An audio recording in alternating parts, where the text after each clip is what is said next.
You're listening to an Airwave Media Podcast. When you need to build up your team to handle the growing chaos at work, use Indeed Sponsored Jobs. It gives your job post the boost it needs to be seen and helps reach people with the right skills, certifications, and more. Spend less time searching and more time actually interviewing candidates who check all your boxes. Listeners of this show will get a $75 sponsored job credit at Indeed.com/podcast. That's Indeed.com/podcast. Terms and conditions apply. Need a hiring hero? This is a job for Indeed Sponsored Jobs. This episode is brought to you by our Patreon members. Thank you so much. Join our Patreon for extra episodes, interviews, extra content, and to help support the podcast and help us continue to do the work we do. Go to patreon.com/ancienthistoryfangirl to learn more. I just can't stand the confident airs of that woman.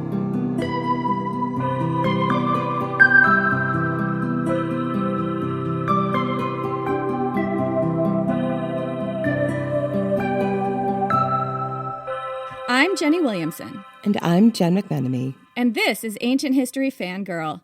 We are so excited today to welcome Douglas Boin to the podcast. Douglas Boin is the author of Alaric the Goth, An Outsider's View of the Fall of Rome, and also, more recently, Clodia of Rome, Champion of the Republic. He's also a professor of history at St. Louis University. Welcome, Doug. It's good to be back with y'all.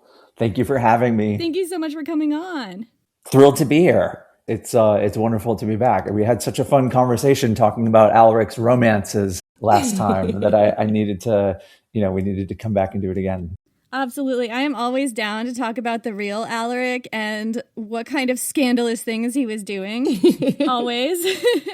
So I have to say this, before we get into Clodius specifically, I made a note to ask you this. I was fascinated and horrified to read about how elections worked in ancient Rome. And please correct me if I'm wrong. What I gathered reading your book, regions or towns voted together in a system sort of like the U.S. Electoral College that was like the Electoral College created to disenfranchise former slaves. Did I get that right? 100%. If I could just back up and first of all, just kind of, say hi to the listeners again, before we do the really deep dive into the hard kind of dark side of the book. One of the questions that people often kind of ask when they see Clodia's name on that book, especially if they're coming from, which a lot of people do, coming from some background knowledge of ancient history, they'll say, well, what sources did you use to kind of create this story? I mean, she's a woman from 2,000 years ago. How could we possibly know anything about her? And I sometimes let those questions roll off me because the short, easy answer is well, you have to read the book in order to kind of see how the history is being deployed. But there, writers and journalists have a very kind of standard phrase for describing books like this. It's called a write around. It's what you do when you write the biography of the person who's inaccessible, the CEO who's not going to give you the interview or grant the interview. You have to write by context. And for me, the context of Clodia's life, the Republic, the late Republic, this period of fall and collapse and, what we assume is a kind of slide towards dictatorship and tyranny. For me, it was a period and a chance to talk about how the Romans voted, like your question asked. And I really wanted to give readers a really immersive, almost Robert Caro-like flesh and blood feel for what it meant to cast a vote and what it meant to be included or excluded from the political community of Rome. So the context for Clodia's life, and this is, I think, a real contribution of the book, if I'm allowed to kind of just say that without sounding a little too, forward, is that We'll allow it. It brings the idea that the Roman people in the first century were increasingly, generation after generation, prevented from expressing their will at the ballot box because the ballot system was designed to suppress and disenfranchise change. That's, I think, the core of what it is that you're asking, which was, it was intentional to kind of take people on a little bit of a wonkish deep dive to show them that the structures of what Rome used to manipulate mathematical voting are exactly the ones that the American Republic inherited. I am floored. I knew that, I feel like I have said this in other episodes that we've used on this season, and we're kind of still getting into it at this point. We're recording this. We have to say it because things change and we might discuss things that are timely, who knows. It is currently April 24th. Yep, 2026. That is when we were recording this, so any developments after that we do not know about. It floors me. We've got like a few episodes out now. I entered into this, both of us entered into this, I think, thinking like we do want to do a compare and contrast, and we do want to discuss things that were happening in Rome that happened in the US that we see happening now that are similar, but we don't want to always just be like, well, ancient Rome is just like the US and they're the same, because they weren't always the same. And then I run into stuff like this. These are choices that our founders made, and I think that's really the key overlap, right? That's the point where you sit up and you say, oh, I'm not just doing kind of a Plutarch smash up of one figure from here and one figure from here. No, our American founders looked back for inspiration about how to ensure that the elite view would always prevail numerically when people voted. And the model that they found for that was the two comitia systems, or another word for an assembly in Latin is a collegium. The natural derivation there for English is college. They found these two colleges in Rome that basically privileged either how much money was in your bank account or the land that you owned, or your voting district. So that kind of led to another like geographically based set of privileges, because people who voted, let's say, in the city of Rome during the Republic, there's four. I kind of just imagine, this is really kind of letting you into my thought process here as a writer and as a historian, how much fun I kind of have with it. Like I kind of imagine just being that Steve Kornacki guy, like, the pants guy from MSNBC, MS Now, whatever. Like I kind of just imagined trying to explain like a voting map on election day from Rome to a modern reader, and just kind of walking people through like, okay, the results are coming in from inside the walls of the city. There's 4 districts that we're looking for. How are they all going to vote? And then where are the other 31 districts throughout Italy? Like, how are they going to vote? Like, this is how it was divided. There were 4 districts in the city that voted, and the rest of Italy got 31. Because if you were wealthy and you had land, you wanted to be showing off your aristocratic heritage, and you did that in the countryside.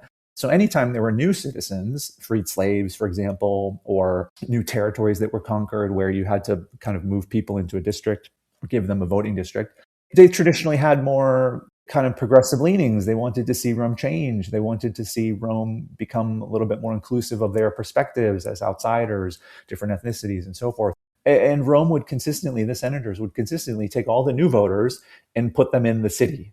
So the city ended up becoming like the Roman Republic was a voting assembly in which the interests of the far distant countryside always determined what was the rule of law over the majority of the population that lived inside the capital of Rome.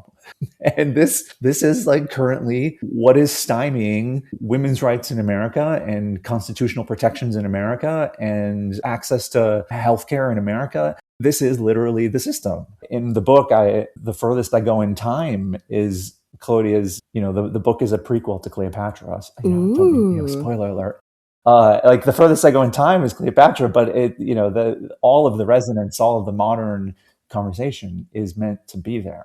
The ancient Romans still have a grip on us from beyond the grave. It just floors me.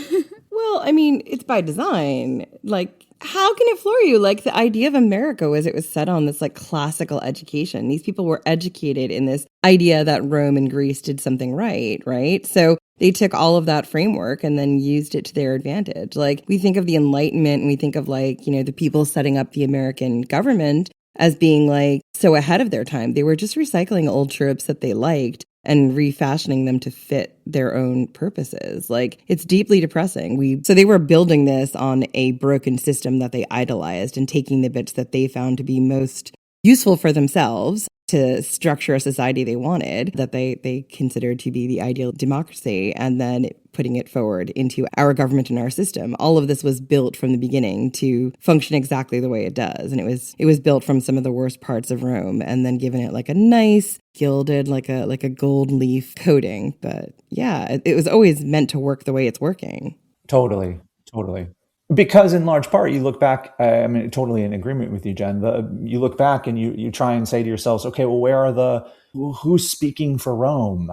And of course, an 18th century audience of men at the Constitutional Convention is going to identify with a Rome that looks to them replete with 50 main characters who are all Rome. We can't have enough feminist retellings of antiquity right now. We need more feminist retellings of both, fictional imaginings and deeply historical research, because we have to level the playing field of who we see in the ancient past. The ancient past can easily become, I think we've talked about this before, maybe, it becomes a game for people. It's a reception game. What do you know about Cicero? What's your relationship with him, in the modern world? I mean, these are real people, and we want young girls in the Latin classroom, young men, young queer students in that classroom space to see the ancient world for its richness of individualism and people. And that's why,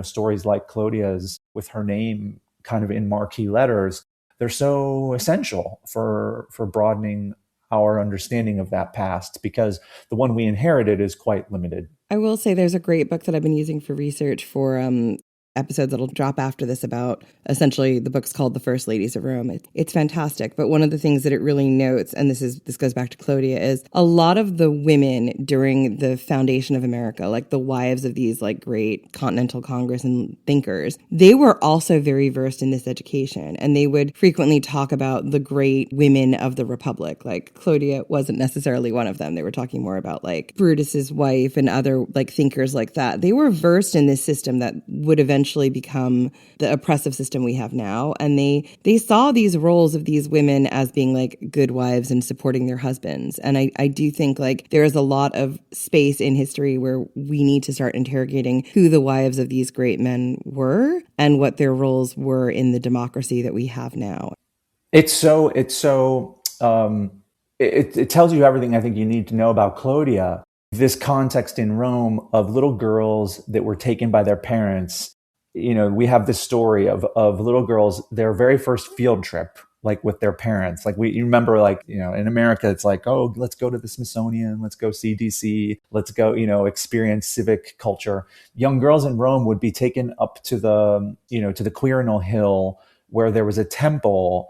And inside the temple, or on its grounds, were the spindle and the knitting tools of this very traditional wife, Caecilia, who was the wife of an early politician.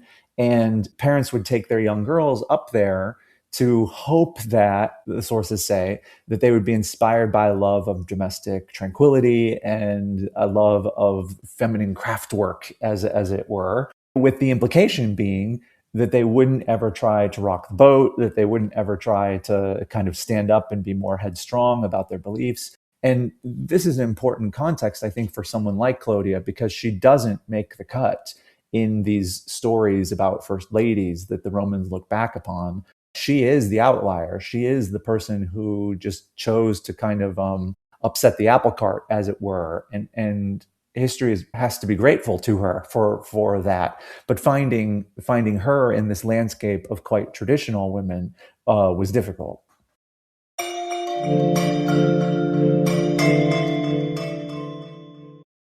Jen, what would you define as romantic? Are we talking like flowers and chocolate and candy and all that like real world bullshit, or the stuff I like to read about? I'm talking about getting yourself kidnapped by your father's sworn enemy because the banquet needed livening up. Are we talking about having your enemy/crush throw axes at your head for both kingship and pleasure? That's like my type of competency porn.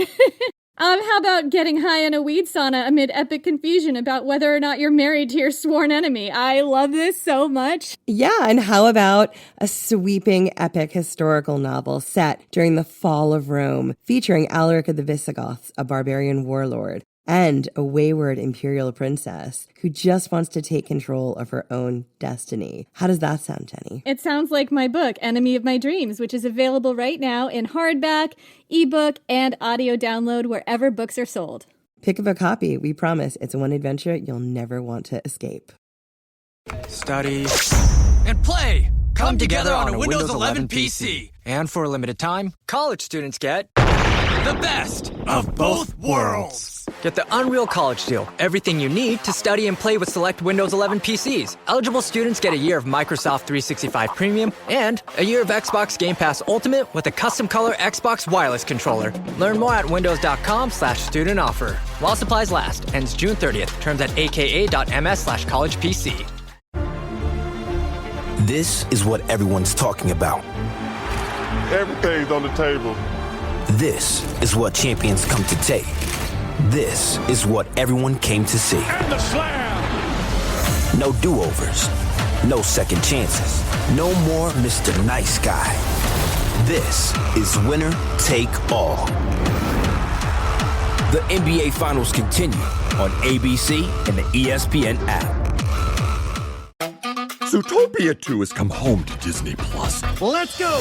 Get ready for a new case. We're gonna crack this case and prove we're the greatest partners of all time! New friends. You are... Gary the Snake. And your last name? The Snake. Dream Team. And new habitats. Zootopia has a secret reptile population. You can watch the record-breaking phenomenon at home. You're clearly working it. Zootopia 2, now available on Disney Plus, rated PG. So who was Clodia, and what drew you to taking her on as your next subject? She was the star witness in a murder trial. She was a single mom at the time and a widow at the time, and her former lover, 13 years her younger, junior, at the time that the trial takes place, had tried to kill her. And all of these details conspired in my true crime loving mind to create the portrait of a historical character that I just wanted to know more about. She is someone who, because she spoke up so vehemently for accountability and justice, we know about her life because she was, torn to pieces in the public sphere for trying to hold the men in her life to account. And all of that comes to us through a famous court case. The speech delivered by Cicero on behalf of his client against her is just a misogynistic rant. And it convinces the jury to acquit the client. And Clodia doesn't get she basically fades into the background of history. So for me, she was the person who kind of called out to have her life reclaimed, her life retold. There needed to be some justice done that hadn't been done for 2,000 years at the trial. And that's what drew me to her. I love this so much. We're looking at propaganda in the ancient world, and Cicero's speeches and the way he speaks about Clodia is just such an important way of seeing how women were viewed and the narratives they were trying to spin about women who spoke outside of what they considered, as you said, like the domestic sphere. You've got Clodia, you've got Fulvia, you've got Julia the Elder, you've got so many people who we'll see later in this area of history. But all I want to say is, if you didn't piss Cicero off, were you even living your life? Very valid question. I mean, honestly, who wasn't he angry at some point in time, giving angry speeches about? That's another question. We do know Clodia primarily through the Procylia, where Cicero rails against her and obviously blames her for, I think my favorite part of his speech is the post-incest ablutions. That's why we built the aqueduct, okay? For post-incest ablutions, obviously. Gotta clean yourself up. Exactly. Anyway, why did Cicero have it out for Clodius so much? Because it was kind of personal for him, wasn't it? It's really hard to grasp the motives. In antiquity, Plutarch tried to grasp the motives. I mean, he was closer on the ground than we are, but he often fishes around and finds some suspect claims that he puts into his storytelling. He records this really fascinating detail that there were rumors at the time that Cicero was just obsessed with her. Because they were having a romantic affair. It's like, so for Plutarch, it's kind of classic, behavior, that kind of males club, boys club sense of like, well, he must have, they must have been an item or something. It's kind of. This is like the sort of ancient Roman reflex of like, if there's any kind of thing we can't explain, they must have been banging. Yeah, exactly. Exactly. That's relatable, to be fair. Yeah, it's one of those things where it's like, okay, maybe we could dig deeper, maybe, and so I think the deeper part comes about because of their politics. And Clodia and her brother have, at a very early age, we're not exactly sure when, this goes, Jenny, back to some of your initial questions. At a very early age, the two of them decide to change their name, they change the spelling of their name from what had been their aristocratically highborn Claudia or Claudius with the AU in the middle of it. They make it into an O sound, which we know linguistically is a more kind of popular street, like just a little bit more colloquial, a little bit more kind of like folksy intonation. It doesn't have the nasally Claudia, that kind of patrician sound to it. So it was a challenge for me. I just want to say this, to be honest with y'all and the readers, to let you in. I wanted to make sure that I respected her name choice throughout the book. I don't know when she changed it. I just went with it from the beginning, even though it's an important part of her story that she had been given another one. And it says a lot about where her priorities lay, who she wanted to speak to or stand for or stand up with. She and Cicero would have been on two opposite sides of the political spectrum, even though they're quite both wealthy. I mean, this is kind of the core of any political, system that's so torn apart by or propped up by wealth. At some point, you get fractions between people who have wealth, and Clodia and Cicero did not see eye to eye on the disenfranchised or the poor or the economically marginal. And so that was, I think, the core of a lot of the animosity. It's just wild, too, because Clodius, we have talked about Clodius in the podcast in the past. We talked about him specifically in our Fulvia episode because he was Fulvia's, I think, first husband. And he was the gang leader, right? Like, he was the guy who took gang warfare of ancient Rome and ramped it up to 11 for political purposes. And he was a very strong populist in that system at that point. So I guess, like, I'd seen Clodia before in the sources, but didn't make the connection that they were siblings and that they had together decided to change their name to reflect a more populist bent. Like, it just gives me a picture of the two of them had huge convictions together, were very ambitious together, and were close. Yeah, that's right. That's right. The ambitious nature of their engagement. She was his older sister, and I think that dynamic is really fascinating too. He had, y'all have talked about him before, so he had a reputation as being a little hothead. He was a little hot-headed, didn't quite follow the chain of command at times when he was overseas. You got a sense that he was disruptor before being a disruptor, and delightfully a thorn in the side of unquestioning patrician behavior, unquestioning patrician accuracies of their what they think is valid and right. So, I found her role in helping elect him and her power brokering behind the scenes on his behalf. I just, I was really taken with the idea that she couldn't vote. She couldn't run for office herself. And yet we see her at every turn really involved in standing up for some political changes, including changes to the voting tribes, the voting districts. It's clear as day from the beginning of her life to the end of her brother's life that the voting districts and the electoral college manipulation of voting is first and foremost their family's biggest political push. They want to see a more open, inclusive form of voting on the Italian peninsula, and the elite despises them.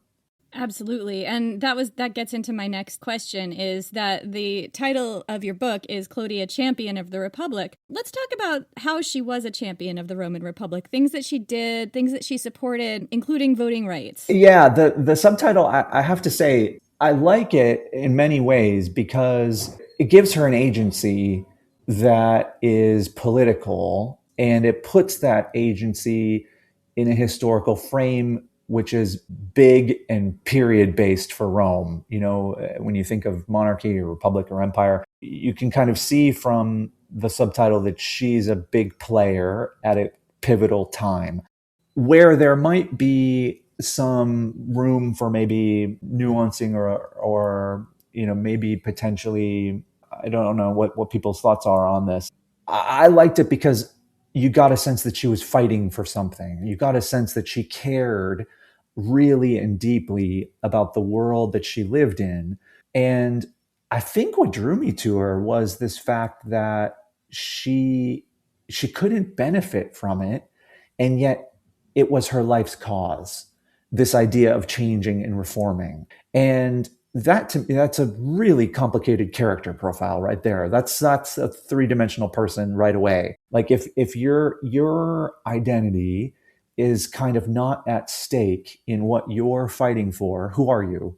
Like that challenges a lot of who like we think we are right now, I think. And that drew me to her very much because it showed that she had this, I mean, basically what it comes down to is she was a progressive, civic-minded person. And I like that because I like seeing how that plays out. You know, she wasn't out there trying to tear down her republic. She was trying to improve her republic. And I think that's what really captivated me about her. I really love the impact she had on women who were going to come at the same time or slightly after her, because she obviously interacted with Fulvia, and then Fulvia and Mark Antony very famously took in Livia and her husband when they were fleeing, being on the wrong side of Caesar's assassins. So Clodia's reach goes from the end of the Republic through to the beginning of the autocracy. And like every single woman in that story, their lives were touched by what Fulvia was trying to do, whether or not they were able to then do anything to break out of the system Augustus was setting up is a larger discussion, but they were all touched by this woman who, as you said, like she couldn't change anything for herself, but she wanted to change the system in general so it was better for others. That's the lens that I really enjoy looking at these first women through. Yeah. It puts the fight for change into a broader historical continuum, and it stretches out the timeline for expectations, which can sometimes, I think we know, whether it's the gay community or queer community, trans community now, we know that those expectations for change can sometimes be thwarted really swiftly and unexpectedly and disappointingly with discouragement. And, her story is one that only gains redemption over time. She was showing a light, a pathway to create that change. And she did create a lot of change. You look at the stuff that she was doing and how she was, moving things forward and what she fought for. And you can see that fight in different ways as it echoes down. Like I said, if you didn't piss off Cicero, were you even living your life? I do think these men in charge, they were terrified of Clodia and Fulvia. And that's why for such a long time, I think the work you're doing is so important with Clodia and Alaric and other people who we don't know a lot of the history about because the only stuff we see is written around them. So the work you're doing excavating these lives, particularly Clodia, is really vital because we are getting to see who these people were who lived and existed and how important they were, because those stories aren't written down in anything other than sort of a lot of times when you're talking about Cicero, the negative stuff around them. And I really can't thank you enough for that work. Oh, thank you. That means a lot to me. I really do appreciate it because this was a difficult book to write, even as a gay man, as a queer writer. The idea of putting a kind of woman's story front and center, I had to make a lot of choices to make sure that I didn't get in the way and that I didn't kind of screw it up.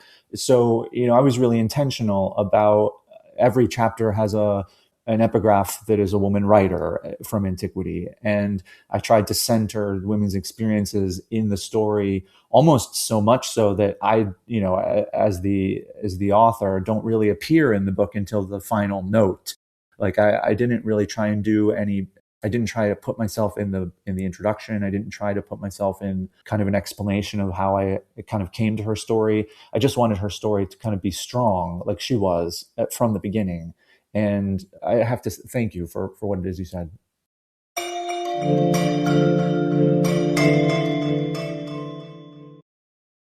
This episode is brought to you by Redfin.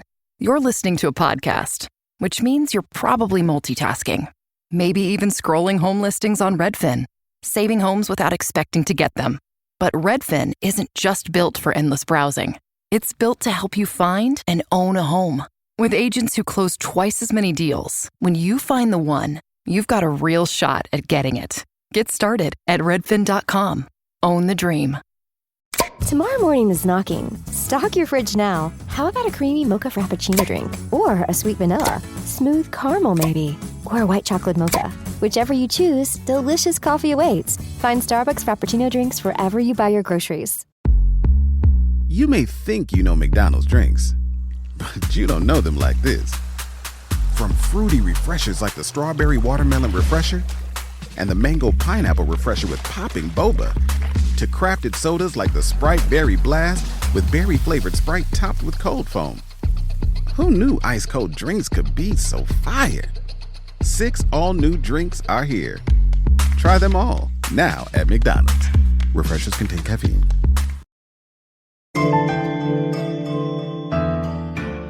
What can Clodia's life tell us about the position of women in ancient Roman society, and what made women like her so dangerous to an autocrat like Augustus?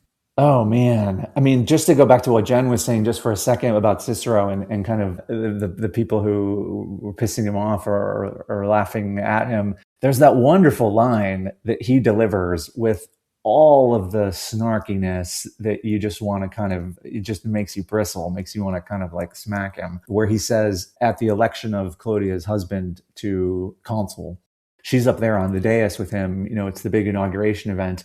And it's the first time that he gives us some comment about what he thinks of her. And he just, first of all, he can't say her name.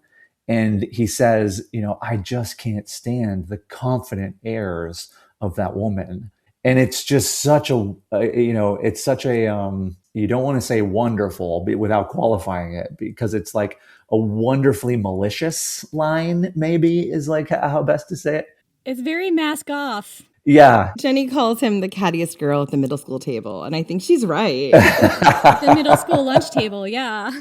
I mean, that kind of like sums it up, right? She was unafraid to shoulder up to people and tell them what she thought. And she did it in front of everyone. These dinners that she hosted, where we know she and her friend Atticus, who is unmarried at the time and coming and going from Italy to Greece, and a very, widely respected importer, exporter, and businessman, who's I always kind of picture Atticus to be like a more benign Lord Baelish, in the Game of Thrones world. I'm not sure that's possible.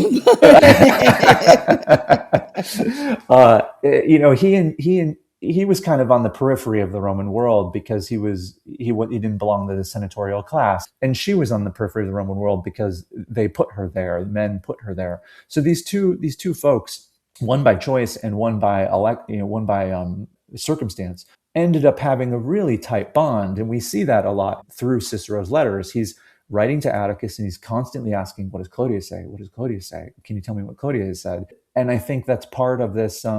That's part of her power, right? She's having people over. She's orchestrating the evening. She's pulling the strings. She's arranging the conversations. She's the conductor. And the idea that she could have this soft authority in a constitution that was supposed to prohibit any authority for a woman, that is really, I think, grating to members of the elite. You definitely see this in the actions that Augustus took to really stomp on women like this when he comes into power. And yet he married Livia, who did exactly the same thing. You couldn't get to the princeps without getting through Livia. Yeah, and Livia's in the neighborhood, right? She's a little girl, yeah, when Clodia's growing up. So I also, there were, with one eye on kind of the world we were living in, it very much struck me how Clodia's daughter inherits a kind of legal framework for her life that's more restricted than her mom's. And that very much was something that I felt like could be a source of, how to say it, like strategically placed rage, maybe, where we see this period in history where women's rights go backwards. History, like Jen was saying at the beginning, classical history in particular, is put on the pedestal because of a different age thought of the values that should be espoused. I'm of the opinion that classical history is a valid point of study because it reminds us of what not to repeat. And then, maybe helps kind of inspire a wellspring of committed supporters to catch their breath and remind ourselves we're trying to live in the 21st century. We're not trying to live in the first century. And yet we see these moments of parallel where rights are being taken away and the world is trending away from representative democracy towards autocracy. I think we have to use all hands on deck at this point to wake up to what our mission is now.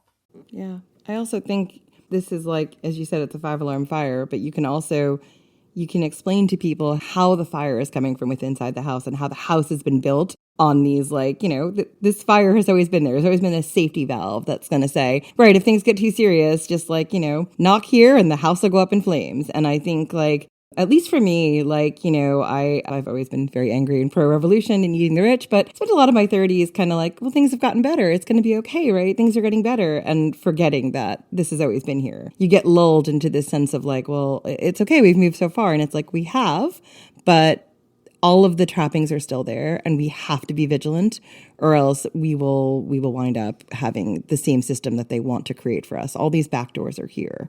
It's up to us to recognize them and to shore them up and make sure that we don't allow it to come in any further. How empowering, how cool to know, Clodia, and this just occurred to me, hearing you talk, how empowering to know that she kind of found her voice like in middle age. Yeah. I think that idea that like, she... I'm getting a Clodia tattoo. You've sold me. She, like, it took her till her 40s to kind of be the lightning rod that she maybe always thought she was. And she was a cougar too. Like, whew, she is now my hero. Yeah. With Rufus, I mean, she was unabashed about like when Metellus died, and we don't know how. That certainly Cicero gives us the implication that she's a witch and a murderer, and all of that is slander as far as I'm concerned. She had the first chance in her life to really fall in love on her own terms, because she, her dad had arranged her marriage, and this was really an opportunity for her to come into her own, according to the way that she wanted, and without going back into a rushed marriage or something, with an aristocrat of similar standing. It was a moment of agency for her, and I very much have to credit the feminist scholarship of the past maybe 10 plus years to just remind me and remind us that like romance, it can be, a feminist expression of agency, that there isn't, in the kind of waves of thinking. This was an important chapter in her life where you really do see her. And I needed to make sure that was there also. So I hope that came through.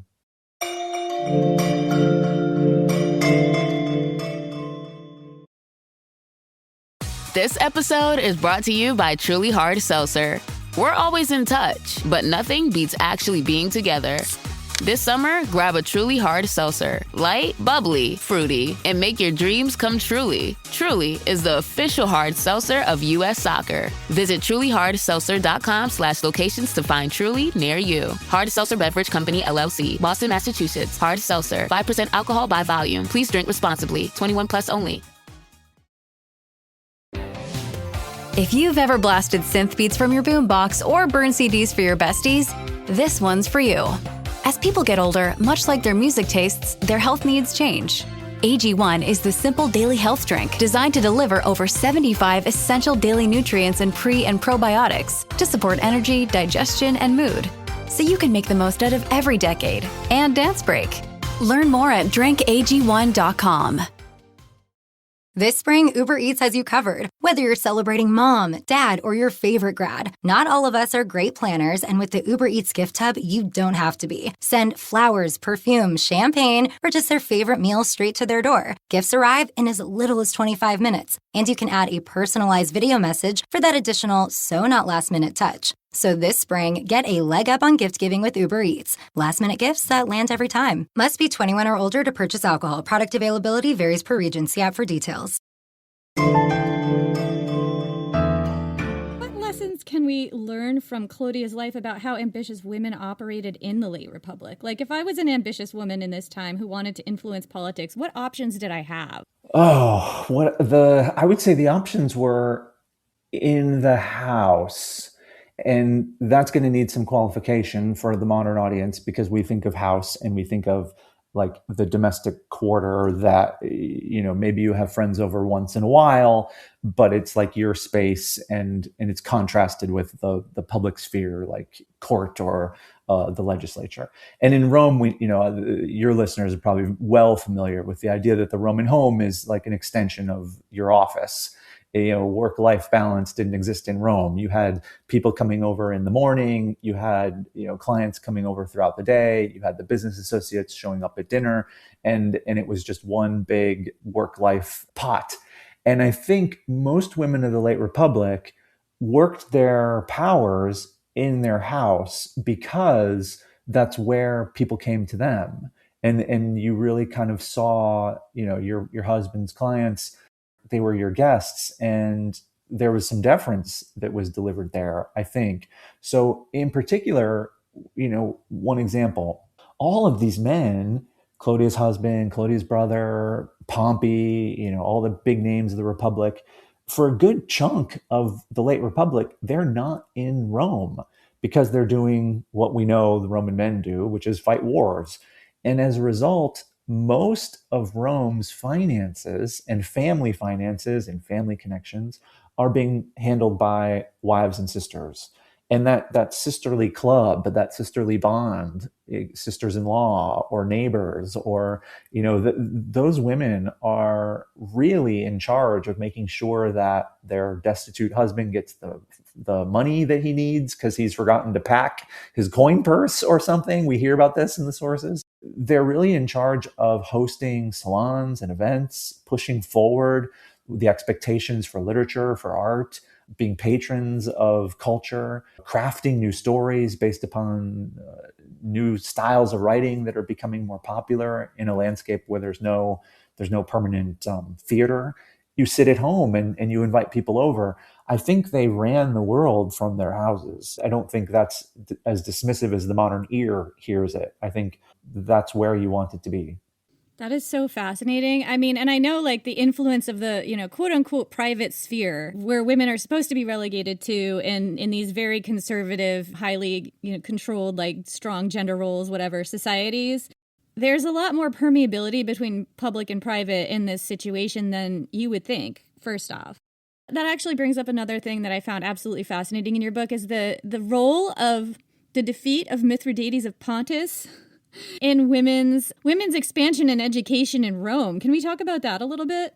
Yeah, absolutely. I have a really good editor that I work with, and she's been such a good coach to me because as an academic, sometimes, we have styles of writing that are not necessarily, the most accessible or welcoming. And I've been fortunate to do 2 books now with Norton. And, Elaine will kind of always remind me, like, what we don't know is going to get a reader to check out really fast. So if you keep telling us what we don't know, the reader is going to kind of lose interest. And that means pushing myself as a writer to include more of what we do know. And for all of these men fighting overseas, it was really an opportunity in the narrative to introduce the enemy.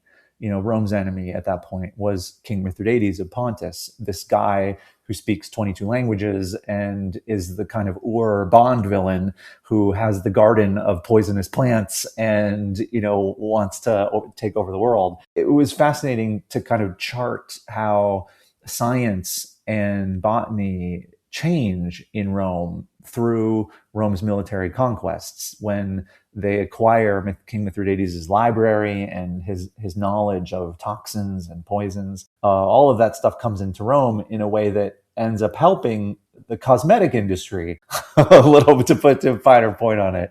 I enjoyed that a little bit of a historical digression because it was just a reminder of how women had to negotiate being seen as being interested in the natural world. Their knowledge of plant-based cosmetics and healing balms and things of that sort were often stigmatized by Roman men because Roman men saw it as a kind of manipulation of science that they didn't understand. So I thought that was really, when the time comes in the story to introduce the murder weapon, which is the poison, this was to me the invitation to kind of say like, hey, we could do something here. There's an innate vulnerability to being poisoned, right? Because like you can control if you're stabbed with a sword or not for the most part, unless they come at you from behind. Like as a man, like sort of, sure. As a man, you have your physical prowess, right? You're like, you should be in charge. But anyone... You would like to think that as a man, I suppose. You would like, okay, this is the myth. This is the myth they're telling themselves. I'm not saying it's true. But a poison is always considered like a coward's weapon or a woman's weapon because Anyone can poison you at any time. They don't even have to be there if it's a slow-acting poison. That, to me, it makes a lot of sense that there's this real big fear around poison, and Mithridates was the poison king. But this idea that they don't have this knowledge and what they don't know can kill them, yeah, the upper class of Rome, that would be the greatest fear, right? It's always a woman witch poisoner. You've got your Locustas, you've got your Populaania with the cult of Dionysus, who was convincing everyone to poison their husbands and take their inheritances. And yeah, I'm really fascinated by that demonization and how it always comes on to the women. I mean, eventually Livia, did she poison people to get what she wanted? Probably. Did she learn it here? And that's a question, is how much poisoning, how much of it was actually going on versus how much of this was like men's fevered fantasies. And I would say it's probably a little bit of one, little bit of the other, because in reality, that would be a weapon women had, you know? Of course. But it's also the ancient world. You could die from stubbing your toe. You could also die from your wife poisoning you because she's not allowed to divorce you. Damn straight, and maybe you should. I mean, that's what the poison angels were, right? Through all of history. They were the women you went to poison your husband because you couldn't get out of this horrible marriage and it was abusive and you needed safety. Exactly. That's certainly, I mean, there was a great book, I think what did it come out, maybe 7-8 years ago, about the poisoning scare in Revolutionary era France, I think, and same topic, exactly like you're talking about. It was, this kind of generic, it's part of these scares, right? It's part of these moments in history where we just see people kind of lose their mind a little bit about fearing what they don't know. And that certainly becomes part of, what did you say, Jen? Is the way people demonized women is a product of this for sure. And like I said, I just really appreciate this work. I think it's really hard to find these women and these stories in the sources. And it's amazing when we get historians who are doing this work so that Jenny and I can go, oh my God, let me tell you about Clodia. And then you can all go read this book, please, and thank you. I have to say thank you also to y'all for the invitation, obviously, but being part of a community of readers who are looking out for these types of works. I have to say, in the scholarly community, which can be quite traditional, if I can use that word with some connotations, the idea that you would try and find someone, you would document their life in this way that I have, would elicit like scoffs that it's not, ancient history to a classicist is supposed to be the study of who wrote Latin in prose. It's not supposed to be a kind of imaginatively born research project. And the idea that I'm interested in just pushing the skill sets further to be able to increase the representation of the people that we know from the past.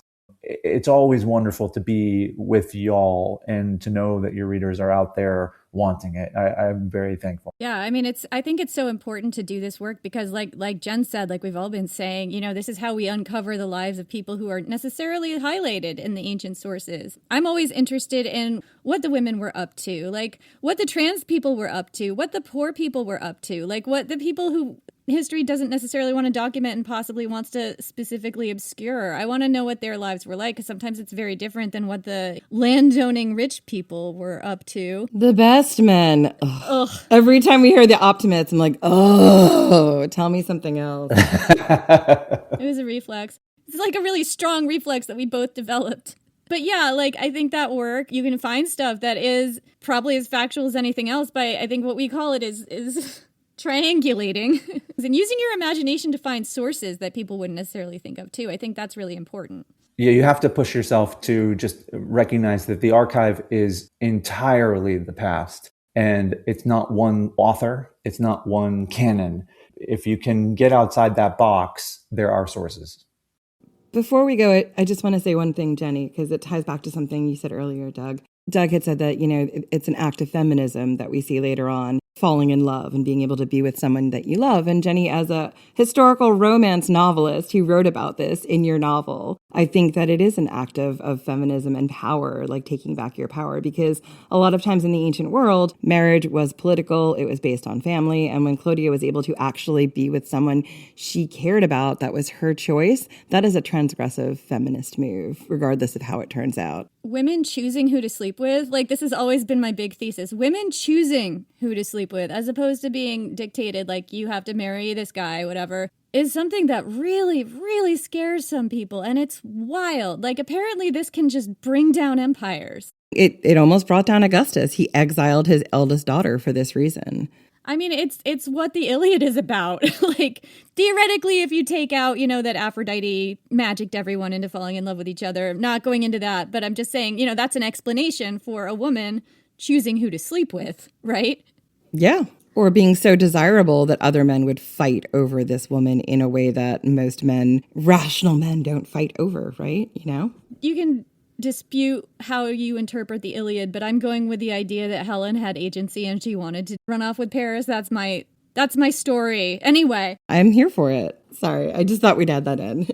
Oh, y'all! I think that was a good callback. I think both of y'all are well said on that. Anyway, thank you so much for coming on the show. This has been a delight. Thank you so much too. It's always a delight. Can you tell us anything about what you're working on next and where people can find you? I will be finishing. I will be giving a. Not sure what our publication schedule is here, but I'm doing a book talk and reading with some folks in Rome on May 5th at 6:30, the Almost Corner Bookshop in Trastevere. Oh, this is going to go out after that. Okay, so people will either have been there or. And future projects, I have something in the works, which kind of continues this story. So I'm right now interested in, republics and tyranny. I wonder why you might be interested in that. We'll have to have you come on and tell us about that when it's out. I'd be delighted to. And where can people find you online? I'm on Blue Sky mostly these days, just because I found all the other platforms. Understandable. Well, let's not get into it. So I'm either on Blue Sky or on Instagram, and then my website is douglasboin.com. Thank you so much for coming on the show. This has been so fantastic.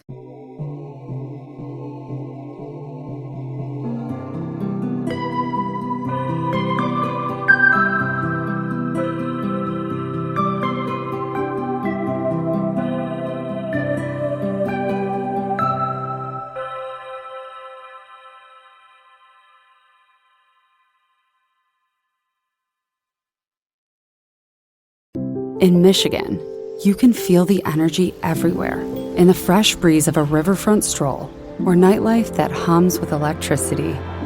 Let it bring you together in pure Michigan. Find your season at Michigan.org.